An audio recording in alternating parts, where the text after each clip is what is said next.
శ్రీ మహాగణాధిపతయ నమః. ఐం మహాసరస్వత్యే నమః. శ్రీ లలితాంబికాదేవ్యే నమః. ఉగాది పండుగ సందర్భముగా కొత్త సంవత్సరము ద్వాదశ రాశుల వాళ్లకు ఎలా ఉండబోతూ ఉన్నది, ఈ 12 రాశుల వాళ్లకు కూడా ఎటువంటి ఉపయోగాలు ఉన్నాయి, మేలు జరుగుతుంది. ఈ విశ్వావసు నామ సంవత్సరము క్రోధీనామ సంవత్సరం అనేటువంటిది అయిపోయి ఇప్పుడు విశ్వావసు అనేటువంటి పేరుతో కొత్త సంవత్సరము ప్రారంభమవుతూ ఉన్నది. కనుక ఎప్పుడు ప్రారంభమవుతుంది అంటే ఆదివారం రోజు ఉగాది పండుగ అయినది. చూడండి, ఆదివారము అయ్యింది అంటే ఎప్పుడైనా మనకేమిటి అంటే ఏ వారం అయితే అవుతుందో ఆ వారానికి అధిపతి రాజు అవుతాడు. అందువలన సూర్యుడు రాజు అయినాడు ఈసారి. ఇక్కడ సూర్యుడు రాజైనాడు అని అనంగానే ప్రతి వాళ్ళ జీవితంలో కూడా రవి అంటే సూర్యుడు ఉన్నతమైనటువంటి స్థితిలో ఎవరెవరి జాతకాల్లో అయితే ఉంటాడో వాళ్లకు అద్భుతమైనటువంటి ప్రకాశాన్ని ఇస్తాడు, ఆరోగ్యాన్ని ఇస్తాడు. మామూలుగా గ్రహాలకు రాజు రవి మనకు తెలిసినటువంటిదే. కానీ ఎవరెవరి జాతకాల్లో అయితే సూర్యుడు అనుకూలవంతముగా ఉంటాడో వాళ్లను ఒక ఉన్నతమైనటువంటి స్థితికి తీసుకువెళ్ళటం అనేటువంటిది జరుగుతుందిగాక.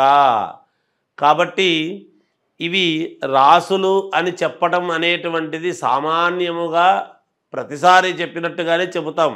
ఎవరు ఆందోళన చెందాల్సినటువంటి పనేమీ లేదు. నిజానికి అందరికీ అద్భుతముగానే ఉంటుంది. చిన్న చిన్న ఏవో దోషాలు అవి ఇవి ఉంటే కాస్త పరిహారాలు అనేటువంటివి సర్వ సామాన్యమైనటువంటి విషయమే కదా. అందువలన ఎవరెవరైతే వాళ్ళ లగ్నాన్ని బట్టి, ముందు లగ్నం అనేటువంటిది చాలా అవసరం. ఎప్పుడు కూడా ఏ లగ్నములో పుట్టాము, లగ్నానికి ద్వితీయంలో ఎటువంటి గ్రహాలు ఉన్నాయి, ఇవన్నీ కూడా చాలా చూసుకోవాల్సినటువంటి అవసరం ఏర్పడుతుంది. అందువలన ఈ విశ్వావసు నామ సంవత్సరము కొత్త సంవత్సరము సందర్భముగా 12 రాసుల వాళ్లకు ఒక్కసారి ఎలా ఉంది ఏమిటి అనేటువంటి విషయాన్ని ఇప్పుడు మనం తెలుసుకోబోతూ ఉన్నాము. మకర రాశి వారికి ఈ ఉగాది పండుగ నుండి మళ్ళీ వచ్చే ఉగాది పండుగ వరకు కూడా ఎలా ఉండబోతుంది అంటే బాగుంది, యోగదాయకముగా ఉంది అనేటువంటిది తెలియజేస్తూ ఉన్నాను. ఆదాయము 8, వ్యయం 14, రాజపూజ్యత 4, అగౌరవము 5. అదేమిటి 8 ఆదాయం ఉంటే 14 వ్యయం ఉంది కదా, మరి ఎలా బాగుంటుంది అని అనుకోవద్దండి. అలా ఉంటే ఇలా, ఇలా ఉంటే అలా మానవ జీవితంలో సహజం. ఏల్నాటి శని అనేటువంటిది ఈ రాశి వాళ్లకు పోతుంది, ఉండదు.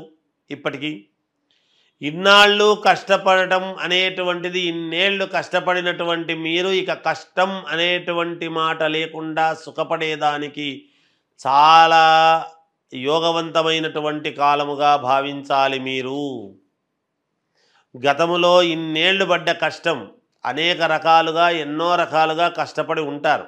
సహజం, ప్రతివాడు కష్టపడి ఉంటాడు. అయితే ఇక్కడ శని ప్రభావం అనేటువంటిది పోవడం వలన అదే కష్టపడినటువంటి దానికి ఫలితం, ఎప్పుడో కష్టపడితే ఇప్పుడు ఫలితాన్ని ఇవ్వటం అనేటువంటిది యోగమే కదా. మరి మంచి అనుకూలం ఉంటుంది.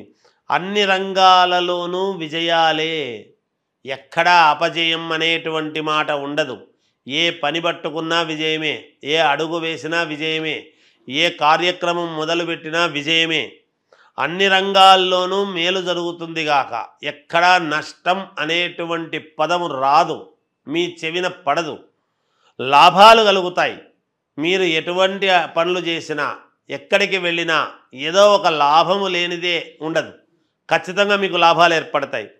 విదేశాలకు వెళ్ళాలి అనుకునేటువంటి వాళ్లకు వెళతారు, విదేశాలకు వెళ్ళడం జరుగుతుంది. అక్కడ వ్యాపారాలు చేయాలనేటువంటి దాంతో మొదలుపెట్టి వ్యాపారాలు చేస్తారు, తప్పకుండా మేలు పొందుతారు.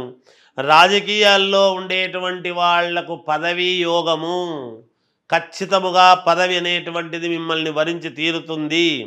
మీరు వేరే పార్టీలో ఉండినా ఇప్పుడు నడుస్తూ ఉండేటువంటి పార్టీకి పిలిచి ఇవ్వటం మీరు ప్రయత్నము చెయ్యండి. ఒక దూతగా చిన్న ప్రయత్నము చేసినా రమ్మని ఆహ్వానిస్తారు. మొహమాటం ఎక్కువ. నేను గతంలో ఏదో అలా అన్నానే ఇలా అన్నానే ఇప్పుడు వీళ్ళు రాణిస్తారో లేదో ఉన్న పార్టీ వాళ్ళు అని అనుకోవచ్చును గాక. అలా లేదు. ఖచ్చితముగా మిమ్మల్ని పిలిచి మీకు పెద్దపీట వేసి మీ బలం వాళ్లకు చాలా అవసరము ఏర్పడుతుంది.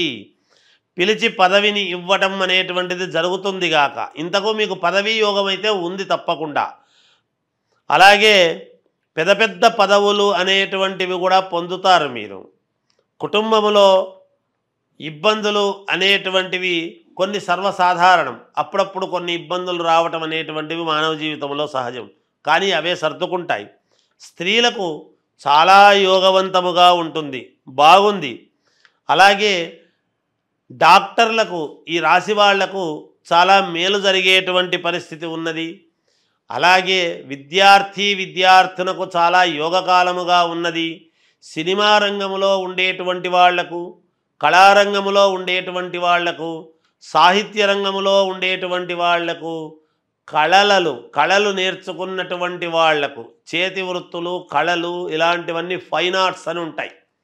ఇవి నేర్చుకున్నటువంటి వాళ్లకు చాలా అద్భుతమైనటువంటి యోగకాలముగా భావించాలి. ఇన్నాళ్ళ ఇది మీది వేరు, ఇప్పుడు మీకు వేరు. కనుక ఒక్క మాటలో చెప్పాలి అంటే గతములో ఉన్న మీరు ఇప్పుడు టోటల్ భిన్నంగా మారాల్సినటువంటి అవసరము ఉన్నది. ఎవరైనా అనుకూలాలు వస్తే మారక తప్పదు కదా. ఎంతటి వాళ్ళైనా మారక తప్పదు, మారుతారు కూడా. అందుకని మీరు కూడా మారండి, మేలు జరుగుతుంది. 12 రాశుల వాళ్లకు కూడా అంటే మేషము నుండి మీనరాశి వరకు కూడా మీ జాతకపరంగా ఏదైనా లోపాలు ఉంటే చేసుకునేది చేసుకుంటూ విశ్వావసునామ సంవత్సరములో మీరు ఎటువంటి పరిహారాలు చేసుకుంటే మేలు జరుగుతుంది అని గనక అనుకున్నాము అంటే గోవుకు అంటే ఆవులు ఉంటాయి. ఆవులో 33 కోట్ల దేవతలు ఉన్నారు అనేటువంటిది ప్రతీక అందరికీ తెలిసినటువంటి విషయమే. ఈ గోవుకు ఏం చేయాలి అంటే మంగళవారము, గురువారము ఈ 2 వారాలు మీరు గోమాత దగ్గరికి వెళ్ళి ఆ గోవుకు ఎడమవైపు ఉన్నటువంటి కొమ్ముకు మాత్రమే పసుపు పట్టించి కుంకుమ పెట్టి మీరు 9 ప్రదక్షిణలు చేసి ఆ గోవు తోకతో పుచ్చముతో మీ యొక్క తల మీద కొట్టుకొని రండి. ఇలా ఒక 7 సార్లు చెయ్యండి. రోజు వారం పొడవునా కాదు, ఈ సంవత్సరము పొడవులో 7 సార్లు చేస్తే చాలు, ఈ సంవత్సరానికి అంతా కూడా కలిపి. లేదా ఈ ఉగాది పండుగ అయిన నెలలోనే 7 సార్లు చేసుకున్నారు అంటే కూడా సంవత్సరం అంతా పని చేస్తుంది. అది కూడా కాదా అంటే ఓ శ్రావణ మాసము, కార్తీక మాసము ఇలాంటి మంచి మంచి మాసాల్లో చేస్తాము 1-2 సార్లు అనుకొని అలా చేసుకున్న పుణ్యఫలమే. ఏది ఏమైనా ఈ సంవత్సరములో ఒక 7 సార్లు అయితే గోవును మీరు సందర్శించి 9 ప్రదక్షిణలు చేసి ఆ గోవు ఎడమ కొమ్ముకు అంటే మనము నిలబడినటువంటి చోట కుడి చేత్తో ముట్టుకుంటే దానికి ఎడమదవుతుంది. అటువంటి ఎడమ కొమ్ముకు మాత్రము పసుపు పట్టించి కుంకుమ పెట్టి ఏదైనా తోటకూర లాంటిదో, పళ్ళో లేదా ధాన్యం అంటే బియ్యము కాకుండా జొన్నలు కానీ ఇలాంటివి లేదా అలసందలు కానీ ఇలాంటివి ఏవో ఉంటాయి కొంచెం, అలాంటివి ఏవి పెట్టినా పుణ్యప్రదమే అవుతుంది, మీకు మేలు జరుగుతుంది, చాలా వరకు పరిహారము జరుగుతుంది అని తెలియజేస్తూ జయోస్తు.